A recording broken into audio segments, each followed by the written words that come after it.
SolidWorks tutorial ভিডিওতে স্বাগতম। আমরা এই টিউটোরিয়ালটির মাধ্যমে শিখব হেলিক্যাল কার্ভ থেকে সুইপিং করে কিভাবে একটি স্প্রিং তৈরি করতে হয়।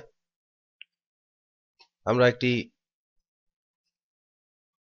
নতুন পার্ট ওপেন করি। এরপরে টপ প্ল্যানে একটি স্কেচ সার্কেল তৈরি করব। অরিজিনকে ডিফাইন করে একটি সার্কেল ক্রিয়েট করতে হবে। এরপর একটা ডাইমেনশন দিই 25 মিলিমিটার।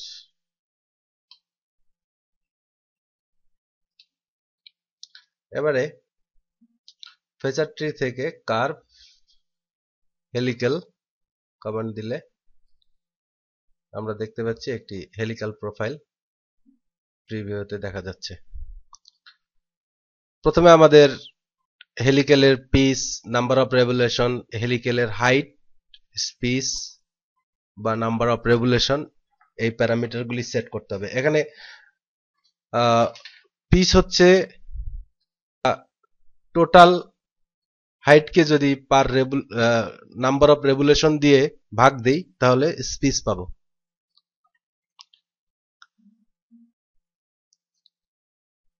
নিচে এখানে ট্যাপার হেলিক্স অপশনটি যদি আমরা চেক করি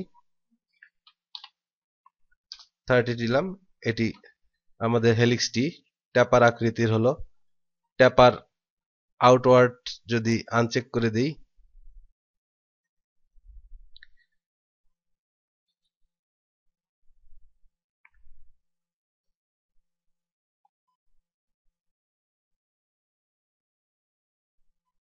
আমরা ট্যাপারে যাব না।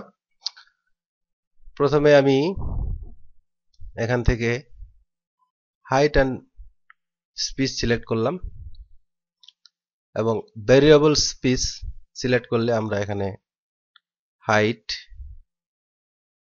ডায়ামিটার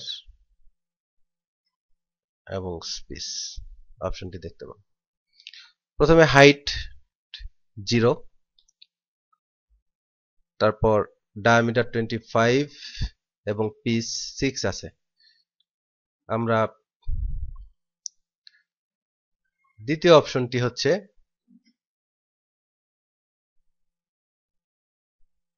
0 পরে এটির হাইট 25 পর্যন্ত। এখন এই অপশনে আমরা এখানে দেখতে পাচ্ছি যে হাইট 25 এই লাস্ট পয়েন্টটি, তারপরে ডায়া 25 এবং পিচ 6 আছে। এরপরে আমরা এখানে যদি 50, 80, 10 দেই তাহলে আমরা দেখতে পাচ্ছি এখানে স্প্রিং এর মেজারমেন্ট চেঞ্জ হয়েছে। লাস্ট অপশনে 50, 80 এবং 10 দেখা যাচ্ছে। এরপরে আমরা আবার এর লেন্থ 100 মিলিমিটার পর্যন্ত নেই, ডায়ামিটার সেম থাকবে, পিচ সেম 10।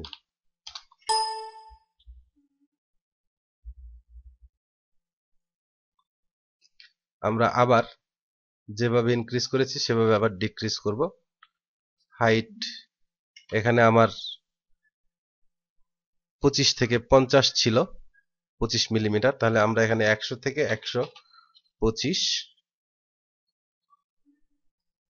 এরপরে ডায়া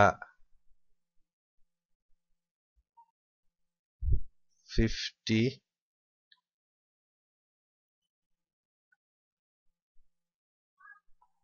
এখানে ডায়ামিটারটা 50 দেওয়া দরকার ছিল।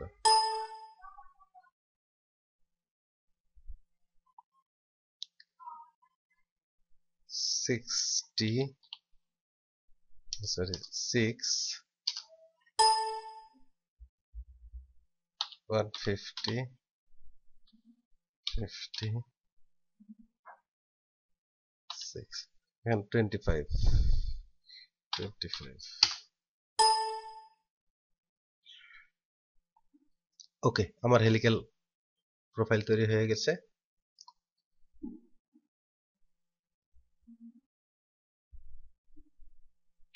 এবারে আমার স্টার্টিং পয়েন্টটি ফ্রন্ট প্ল্যানে আছে। আমরা ফ্রন্ট প্ল্যানে একটি নতুন স্কেচ নেব।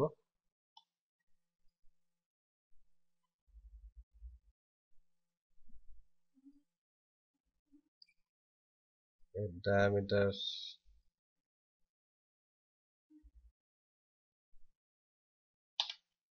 3 মিলিমিটার দিলাম। ওকে, এবারে আমি শিফট বস কমান্ড দিয়ে আমার প্রোফাইলটি সিলেক্ট অবস্থায় আছে, পাথ সিলেক্ট করে দিলাম।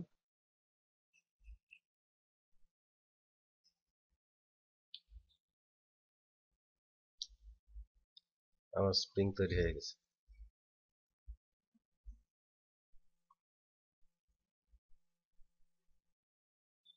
সবাইকে ধন্যবাদ।